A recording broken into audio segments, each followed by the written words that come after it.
Thank you so much. And now we're going to pivot over to the fireside chat. So you've already met Lesley. Lesley's going to have a seat. I'd like to welcome up Lisa Schlosser. Lisa is the Deputy Federal CIO. As you've heard throughout the morning, everything is about results, right? Results, results, results. And how do we get results? Well, you get them by establishing goals. You all know that from your performance plans. I hope you all have performance plans out there.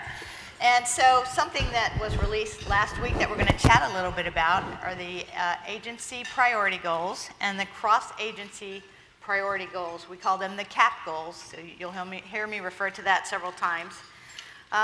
Several of these goals impact both of these offices, and I got to tell you, these two ladies have raised collaboration to a new level. Lisa's in our office all the time, Lesley's in their office. It's wonderful to see, and I think there's some of the results you're seeing are because of that collaboration. So without further ado, we're going to talk a little bit about the CAP goals now. So Lesley, what exactly drove the new goals? So I think when we were looking at the management agenda, we wanted to hold true to 3 core principles to make sure that we were getting the right ideas and getting the right lanes generated. So we wanted to generate significant and tangible and positive differences in the lives of Americans. And so that was sort of our going in position. We wanted to produce results that were measurable, and as you said, of course, we've got to measure things to manage them. And finally, we wanted to drive lasting change. We wanted this to live on beyond the management agenda, beyond any particular administration. And so when we were thinking about how best to frame it, we got suggestions and feedback from thousands of people, from federal employees, from folks on the Hill, from GAO, from our partners in industry. And so we wanted to take sort of a very broad brush and figure out what exactly we needed to focus on. And I think we got some fantastic feedback. We got some great examples. We found out where we needed to sort of dig a little bit deeper. And so from that discussion and all those discussions, we really set forth a management agenda that I think is going to be incredibly helpful. That sounds great. So I like things that come in threes. So I'm going to ask Lisa about the 3 pillars plus an overarching pillar. Okay. Thanks, Joanie. First important question, who knows what today actually is? First day of spring. You would think that. What else is today? Anybody? International Happiness Day. International Happiness Day. I thought that was so cool. It just made me so happy. I don't know. If you get a chance, look at HuffPo. There's an article there about International Happiness Day, which I thought was kind of a joke, but it's not, it's real. And there's 10 things on how to be happy. So, has nothing at all to do with this conversation, except that I'm really happy to be here. So thank you all. What was the question? Oh, okay, I remember. So the pillars. So if you look at kind of the management agenda from the IT side, and I shouldn't even differentiate IT community because, as Joanie said, Lesley and I, we coordinate like on everything. There's nothing we do in the e-government team or in the e-government office that we don't talk to Lesley about, and vice versa. So it's not even, a vertical. It's everything's horizontal with what we do. And I think you'll see that reflected in the pillars where IT is a component of the management agenda and the CAP goals as well. So what we're focusing on is we're continuing to focus on efficiency, which has been kind of one of the pillars of our federal CIO, Stephen Van Rokel's strategy since he's been here about 2.5 years, where we're trying to really look across the federal IT portfolio, identify areas where there's redundancies, duplication, and eliminate those redundancies and duplication, save some money. And as part of that, we've worked really closely with Lesley on strategic sourcing and other acquisition type activities. So,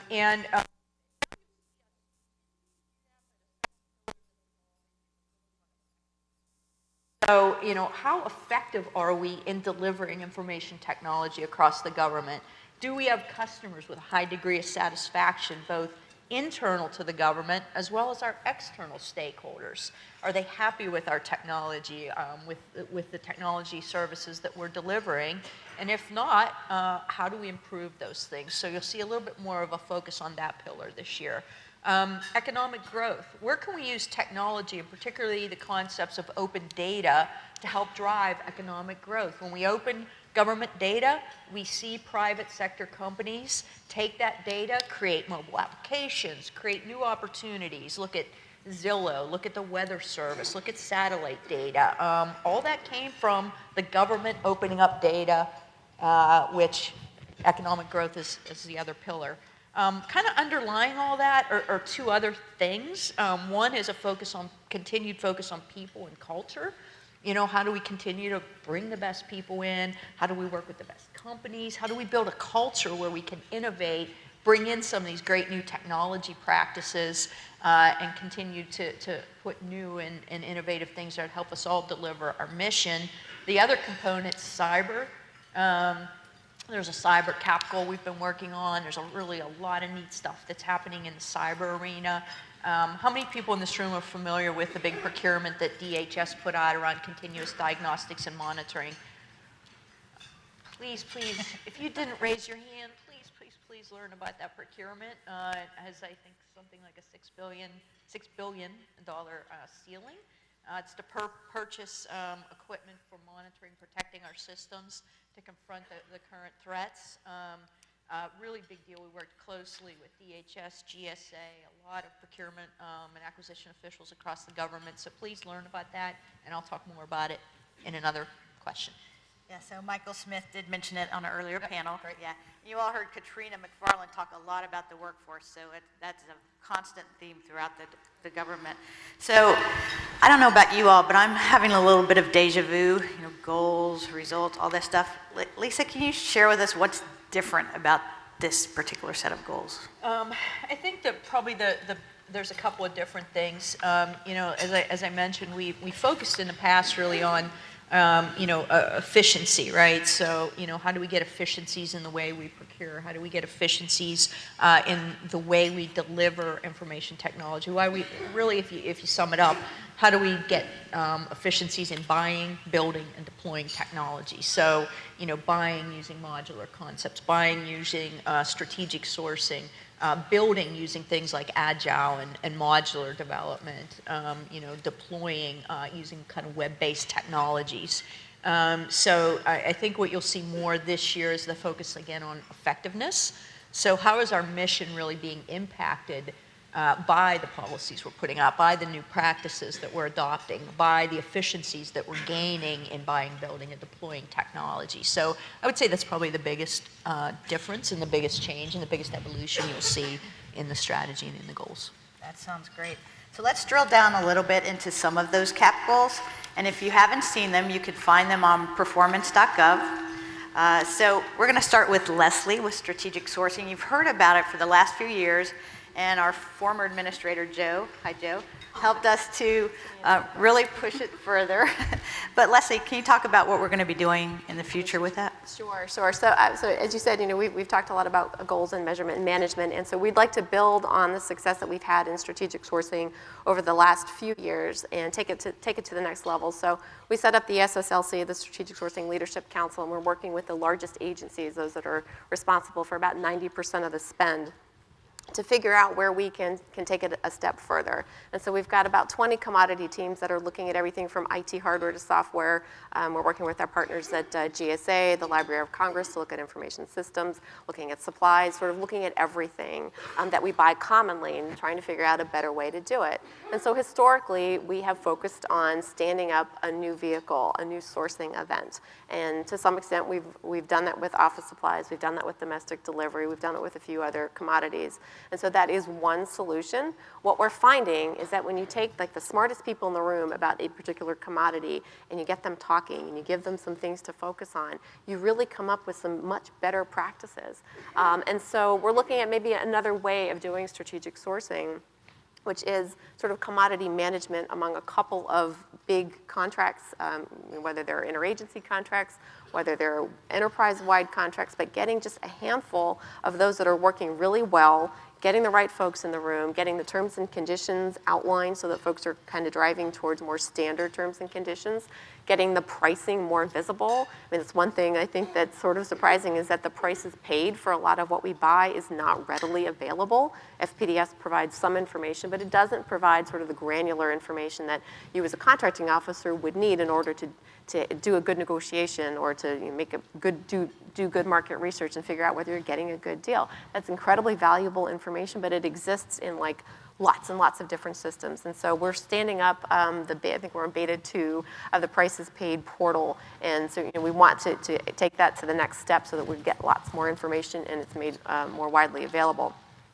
But when you think about doing strategic sourcing, in addition to doing those large sourcing events, is in certain commodity lanes, figuring out who the folks who are that are doing it the best, figure out what those vehicles are, look at the terms and conditions, look at the pricing, and figure out, do we really need to stand up another vehicle? If we just got even smarter about doing this one thing, that would probably be really helpful. So I think when we think about sort of the next wave of strategic sourcing initiatives and how we're going to approach it, I think we're going to look a little bit more in those lines. We've got a really good laptop desktop team stood up, and they're looking at sort of across a handful of vehicles and thinking, gosh, we buy, 80% of us buy like 3 or 4 different configurations. So why don't we get really, really smart on those things? And the stuff that's outside of that sort of commonly purchased good or service, we can come back to. But let's focus on the things that we're doing really well. Let's get the right people in the room and manage it jointly.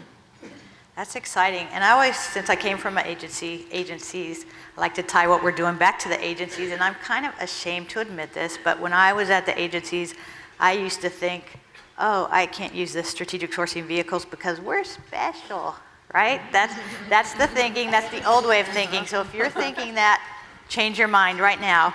But so Lesley, what are we doing to try and encourage agencies to participate? So we've got the SSLC agencies. It is one of the pillars of one of the efficiencies initiatives. And so we're asking all of the agencies to, if they can, contribute some resources to these commodity teams. So those are not limited to the Strategic Sourcing Leadership Council agencies. We really want the folks who have done this before, who are good at it, who are interested in it, to come forward and help us figure out what levers we need to push in different commodity lanes. So everybody is welcome to join, and I think we've got some pretty good cross-representation from the agencies, but we could always use more. Great. So back in my agency days, some of my favorite folks were the IT folks. I loved all the CIOs I worked with. And so one of the other CAP goals is smarter IT delivery. One of the CIOs even told me one time that everything is IT. I'm like, that might be right. But so Lisa, can you share with us what you're doing in that arena? Sure. So we've been spending a lot of time working with the CIOs and chief acquisitions officer and chief human capital officer. So, as I mentioned at the beginning of our talk here, is I really don't do anything without talking with Lesley and building in how we work with the acquisition community, how we build in better acquisition, processes. And I would say the same thing actually with the human capital community as well. So when you look at how we continue to improve the delivery of IT, it really does focus on people. How do we continue to draw the best talent into the federal government? You might have heard of a program called the Presidential Innovation Fellows. How many people have heard of that program? It's actually a really cool program where I think it's in maybe its second or third year, where we've set up a special authority with OPM to be able to bring in industry subject matter experts, private sector subject matter experts from the best, some of the best companies here as well as the best companies across the nation to serve on like 3 to 6 month projects in the federal government and just kind of bring in innovation, bring in kind of new ideas on how to better deliver IT. So continuing to focus on people and people initiatives and bringing in the right folks is one part of how we continue to deliver better. Secondly is how do we work best with the private sector here? How do we work best with industry? How do we work with the acquisition community to make it easier to get the right people in to do the job that they're best qualified for, the best company to perform a certain function. And the third area is how do we continue to improve our processes in the way we build and deploy technology. So focusing more even on kind of delivering in a modular way, adopting things like agile practices. making sure that we're looking at the highest impact investments, particularly those that are customer facing or citizen facing, and using some of the current web technologies that all of us, how do we take and use the principles that we all use every day, and when we go to Amazon, when we go to eBay, I do a lot of buying, don't I? Or any website actually that provides a service. How do we bring some of those state-of-the-art practices into the government and the way we deliver services online? So that's really the three areas we are focusing on and will continue to focus on. That's great. So I understand about half of the audience here is industry, the other half is government. So Lisa, can you touch a little bit on how you're leveraging industry in making some of the decisions that you're making? Yeah, so we've actually done a lot of, as Lesley said, in fact, we did a lot of this together. Over the past years, we've been, we have a new DDM in Beth Cobert who's absolutely wonderful, and she's inspired us, just get out there and talk to folks and get the best ideas that are out there. So we've actually engaged a lot of the industry associations, ACT-I, Act 4.1, and others, and gotten a lot of feedback over the past year on things we should focus on in terms of specifics around the people and the process and the delivery, and we're still taking in that feedback, and I think you'll see some things over the next few months where that feedback's incorporated into some new new ways of doing business, new ways that we're looking at how we, again, buy, build, and deliver technology. Great, thank you. So Lesley, I know in our office we talk with industry all the time, but so can you share some of the things that we're doing with industry? Sure, happy to. So we talked about Mythbusters a couple of years ago, and I think that document, those two documents have sort of set the framework for giving contracting officers a little bit more running room in engaging with industry. And so just like any good memorandum from OMB, it gets out there and everybody reads it and everybody does it, and then after a while things start to maybe go back to kind of the way they were. So I think in that space, especially when you're talking about smarter IT, we have to have better engagement up front in the planning process when we're even thinking about something. And so to the extent that we need either a refresher or we need another way to sort of package that Mythbusters concept, I think that's something that we need to do in order to allow the agencies to get good feedback from industry. And again, we always encourage the draft RFPs, the RFIs, the pre-bidders conferences, all of those kinds of things. And so, what we've heard is agencies did a really good job, and they've gotten started, and is there a way that they could improve? And so we're kind of looking at how we can help agencies to engage a little bit more. And so there's probably a few things that we could do along those lines, especially when it comes to IT. So I think that's something that we're also looking at. But coming back to the people issue, and give Joanie a lot of credit as the Associate Administrator for Acquisition and Workforce. She has taken the refresh of all of our FACT-C standards to a new level, and I think we've done a lot of good work there.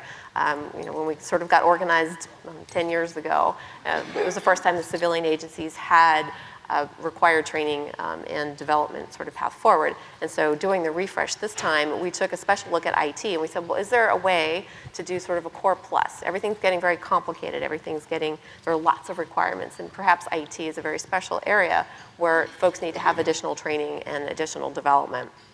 And so when we issued the FACT PPM, the certification program for program and project managers, we said, let's create a track for a core plus model. And then we're looking also at the FACT-C, the certification for contracting officers, and saying, well, is there an analog there? Do we need to do the same kind of thing so that our contracting officers have enough training and development in the purchasing of IT, so that they know what the special requirements are, they know where they can be more innovative, or they know where they should seek industry input at certain points of the process. And so those are some of the things that we're looking at, but I will posit that it's the human capital that makes all of this work. And so I want to thank Joanie for her good work on all of that. That's music to my ears, thank you. And that's in your talking point right here. I'm sorry, okay. That's right. I wonder how it got in there.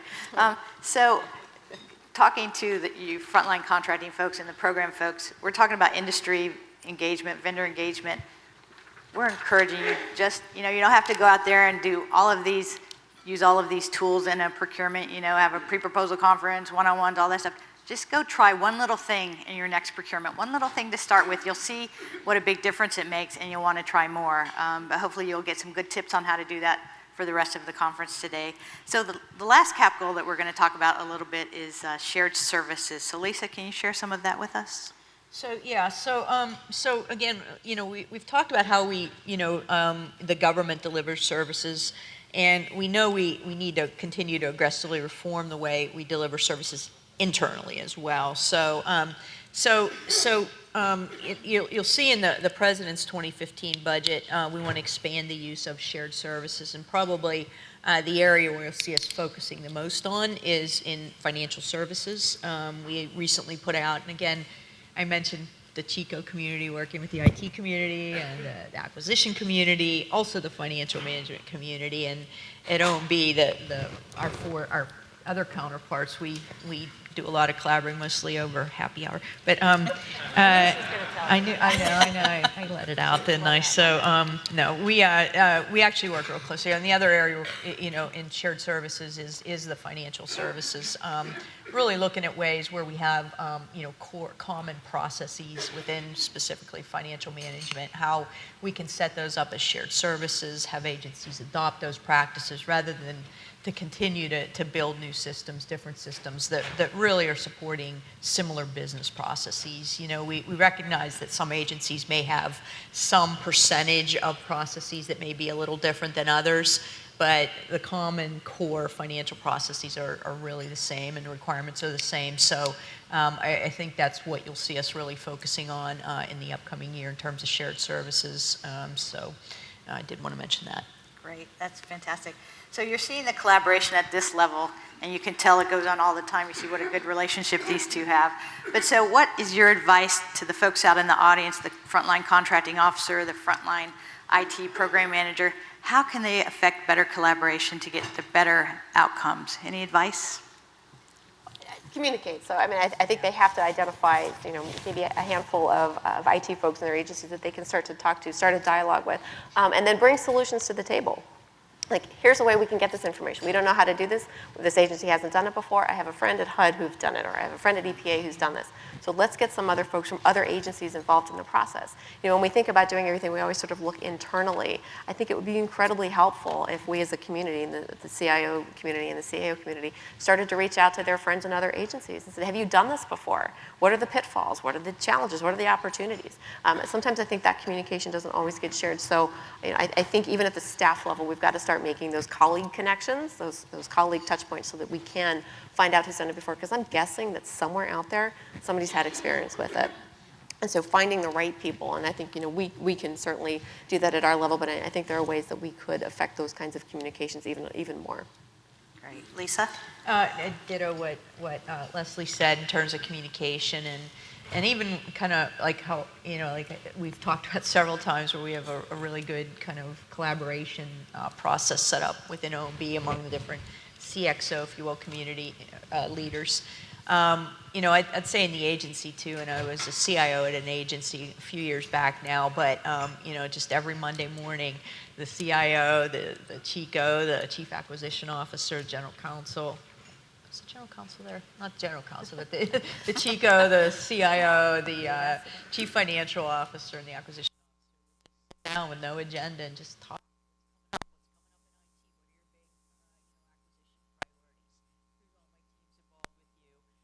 What's the human capital needs for that? What's the financial? How's the budget looking? I mean, it was just, and I've mentioned this before in forums, but I thought that was kind of one of the best environments where we were pretty much in sync all the time, just because we talked all the time, and when we talked early in the process, so it wasn't the CIO kind of catching the acquisition officer off guard with some strategic initiative. It was, we always kind of knew ahead of time what each other was doing, so we could strategically plan for getting these communities together. So, I think that communication is really the key, and really thinking kind of cross CXO, that's thinking CXO in whatever you do, whether you're in the CIO community, whether you're in the acquisition community, the financial community, just that being kind of the first thought when you want to do something, when you want to launch something, when you want to start planning on any type of initiative. And then finding somebody who's done it. Finding somebody who's done it or come Yeah. close or failed or Somebody something. has. Right, somebody's done it, so Yeah. not to reinvent the wheel. Really good point. And Joanie, one of the other things that she leads for our team is the Frontline Forum, and every quarter we bring in contracting officers from the field to tell us kind of, what we don't know, which is a lot. So it's very helpful to have folks say, gosh, this is helpful, this is where we're going to need some guidance, or react to something, that we're doing this is, please don't do this, or make it, purple and not blue, or whatever. And so that's incredibly important information. And so making, if every community had that kind of, frontline forum where you get that sort of honest conversation, that has helped us more than anything. So, I think somebody out there has done it. You can find an ally, you can find a connection. I think it makes all the difference. I'd have to tie one other thing too. I've been working with the Chico community a lot on certain initiatives, and what I found is we speak different languages, and so wherever we can reconcile and What?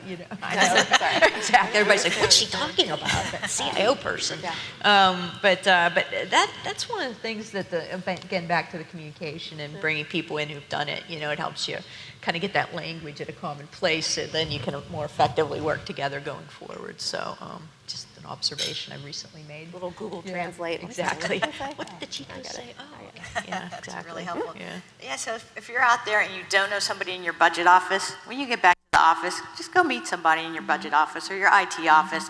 You have to make those connections before troubles start, and you can resolve anything if you have a good relationship with those people, right? So we're going to open it up to questions in just a minute, so start thinking about your questions. But I wanted to give Lisa and Lesley one last chance to talk about something I didn't ask or something on your mind, what keeps you up at night, anything you want to mention to close this out. Actually, I'm just going to reiterate that this is a human capital issue, I think, on all fronts. The collaboration front, on finding the right folks in your agency, figuring out how to get the right contractors, keeping your employees. I keep coming back to that, but I really think that is one of the most important things that we as a community need to focus on. We've got lots of retirements coming up in the acquisition community. We've got lots of stuff going on that need good people to help us with, and so keeping that at the forefront of what we do is important. And I'd just say think collaboration, so, spend time with your CIO if you're a CIO, spend time with your CIO if you're a CIO, and across that CXO community, that's how we're going to create those efficiencies, create more effectiveness in the programs we deliver in the mission that we all set out to accomplish. And happy International Happiness Day. Again, I just love it. I love it. I just want to end with that. So. That's great. So what are your questions out there? We have a few minutes for a few questions. The light is awfully bright, isn't it? Hello out there.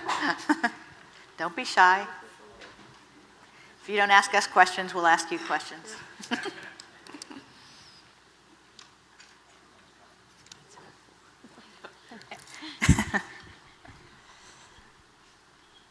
Joanie. Hi. In terms of the acquisition workforce, DoD has 150,000 people that DAU is trying to train, and FAI says in their annual report about 100,000 people. I do notice that they use somewhat of a different definition. DoD uses the WEA definition, which tends to be a little more comprehensive, whereas FAI tends to stick with the job description as to 1101, 1102, 6, CORs, and stuff. So having said that, and also DoD has the Defense Acquisition Workforce Development Fund, which is huge, whereas FAI, civilian side, doesn't have that. So what does OFPP do in terms of bridging the gap between the civilian and DoD acquisition workforce in terms of their competencies? Go, Joanie. Yeah, so again, it's collaboration, it's partnership. FAI is housed at Fort Belvoir, where DAU is located. Jeff Birch and I are actually going to go meet the new DAU president on Monday. And so we have a very close collaboration. We're now aligning our contracting certification more closely with the DIWEA certification. Not exact, but we're using a lot of the same classes. So we're bridging the gap through exactly what they said, communication, collaboration at all levels. And we're very glad to partner with the AU. They're doing some wonderful things. And you heard Katrina this morning, all the great things they're doing. We're trying to leverage that. And I'm really jealous of that development fund. Got to tell you, but we're leveraging our resources across the civilian agencies, not duplicating different initiatives, so we're making getting the biggest bang for our buck, I'd say. Anything to add? Yeah, so when we got the Acquisition Workforce Training Fund, it was one of the first recognitions, I think, of the civilian agency workforce and trying to have a pool of money where we could draw from, and I think that was a huge step forward. And so we've done a tremendous job. I think NFAI has done a great job in doing a lot with that fund. But I think Joanie's right that leveraging what DoD already has, leveraging all the training content and the delivery that other agencies have, and so a couple months ago, maybe not even a year ago, OFPP issued a memorandum that said, all right, the civilian agencies are all going to one workforce training management system so that we're not duplicating efforts there. And we're also standing up an acquisition training consortium so that all of the content that other agencies develop that we have access to, because we just can't afford to keep doing this over and over again. So hanging everything on a common platform, figuring out who's developing a program management class and just pilfering it basically, like we're just going to take it, so because it's all developed with taxpayer money. So that's probably the shortest answer to bridging that gap is just making sure that we're speaking as one community. Right, and I know the CIO Council recently stood up the Workforce Committee under Darren Ash and a couple other folks, Richard McKinney. DOT. Right, Yeah. so that's great. And we're working closely with them on our IT acquisition workforce initiatives. So thanks for the question. Yeah, good question. Other questions? That's a hard one. Pierre?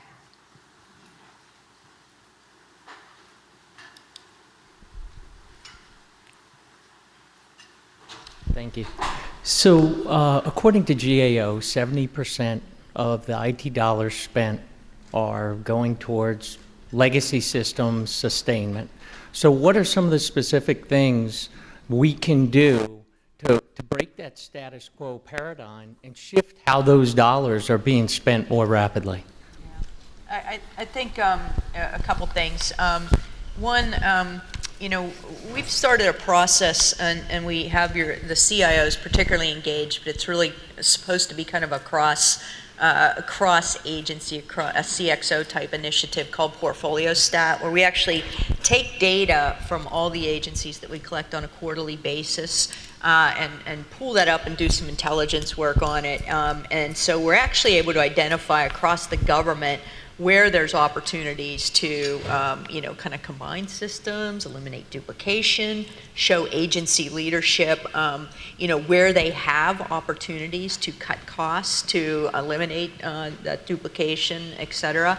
And, our philosophy's been if you can kind of root out where there is the cost and duplication, where in an environment where your IT budget is flat or slightly declining over time, if you can root out that duplication and waste, then we support moving that over towards more innovative or new development activities. So it's kind of one follows the other, So we have seen examples of that where agencies have undertaken different digital government type of project development or investments, kind of based on kind of where they've eliminated duplication. So I'd say that's the biggest strategy that we're trying to encourage is really kind of free up the capital from combining or retiring those legacy systems and reinvest it into the new technologies, into using state-of-the-art technologies.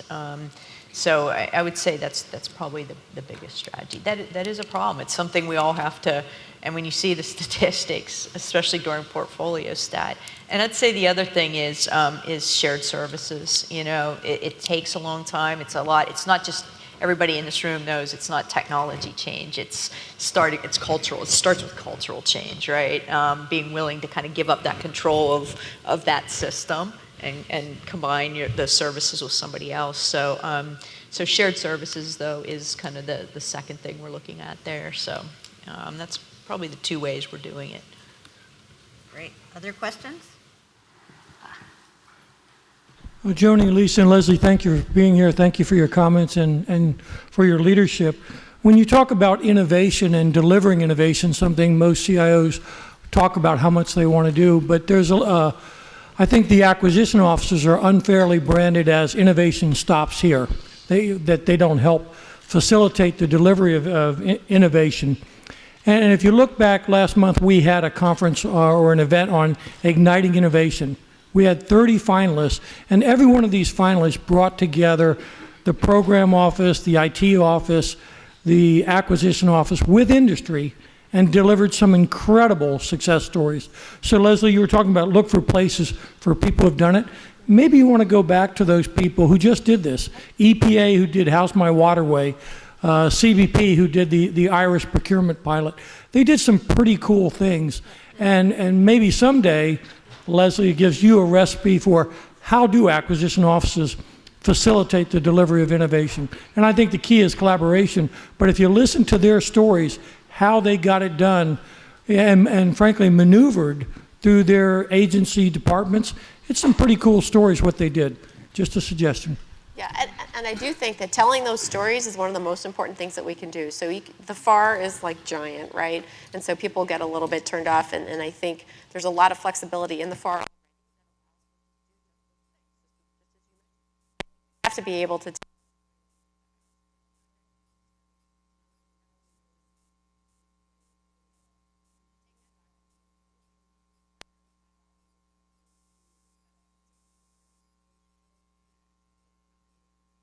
I think we need to take the stuff that's already available in the FAR, the authorities that are already there, and then frame that in terms of stories and best practices and making them interesting and getting them out there and using all kinds of social media and all that stuff to tell those stories so that the folks know what's available to them.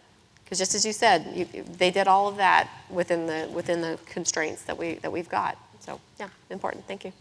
So I'm channeling my inner Joe Jordan.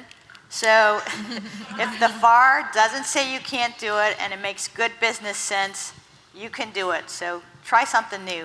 And then call Joe when it doesn't work out. I want to add one other thing to the comment this gentleman said, speaking of innovation, just as kind of a couple examples of getting away from those legacy systems and we talked a little bit about how, reaching out and hearing from industry. One of our industry partners said, what we've started to do is we've put out a policy that says you can no longer, starting on X date, make any modifications to your legacy systems. You just simply can't do it. If you need data from there, you build an interface using a service-oriented architecture. I don't know of any government agencies that have quite gone that far, or any of the any other private sector. I'd love to hear more about that idea. I mean, we're hearing more and more about that here in Washington, and as we talk to folks out in the West Coast as well, as one way that they're starting to really force that migration away from the dependency on those legacy systems. So just putting out policies like that. No more money goes towards development on those legacy systems, period. So interesting, innovative ways of approaching things. So I just wanted to mention that. So I thought that was kind of a cool idea. Yeah, I've heard about an interagency contract directory. I'm not sure if OFPP is the owner of that. If you are, can you give an update as to the status of that? I feel that interagency is something that we could all use a lot more to reduce redundancy, and I'd like to get an update. Yeah, so there is an interagency contract directory. I think it's ICD directory .gov or something. If you Google it, it'll come up. There's something like 18,000 contracts or something. It's a huge number of interagency contracts that are available. I think there are some enterprise-wide contracts up there as well. Some of them are the same umbrella contract, but different awardees. So all of that's out there. Uncle Sam's List has, and Lisa can talk a little bit about it, has assets that are available to everybody. I think we need to build those out. I think we need to make it very clear, what is already out there, and we're learning a lot in those commodity teams. We bring the right people together and well, we have a contract for this, and we have a contract for this, and those folks have never actually gotten into a room together to talk about how best to do it. And so I think there's a lot more that we can do in that space, but we'll make sure we'll try and make that link a little bit more public, because you're not the only person who's asked for that. So we'll try and get that marketing department on that particular initiative. You want to talk about Uncle Sam? Uncle Sam's List is a repository now for government use, where we've listed all kind of internal shared services that are available to other agencies. So agencies can go in there if they need, say, data center capacity, for example, and other type of capabilities where there's already an existing contract or a shared service that an agency is willing to kind of work with other agencies on. you can see that as, and it is something that we would encourage agencies to look at first before you go and put a new service in place, especially kind of commodity type services. So, so that's in existence as well. Thanks for that question. We have time for one more question. Thank you. Excuse me. Thank you all very much for being here. It's long been known that to be a contracting officer, you had to be a certified a FAC C, right? And to be a core, you had to be core certified at the entry or the mid or the senior levels. On the PPM side, especially as you're talking about human capital and how extremely important that is to how we manage all of our investments.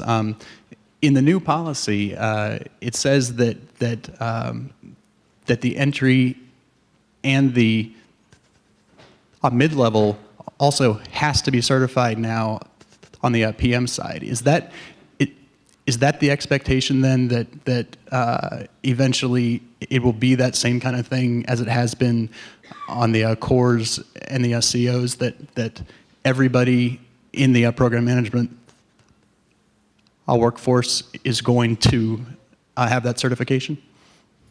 Well, I have to say that we've learned that the training for the program managers is so critical, and that if they're trained and certified, they can save the government untold amounts of money. So yeah, that's definitely the goal, is to have everybody trained up and certified at the right level.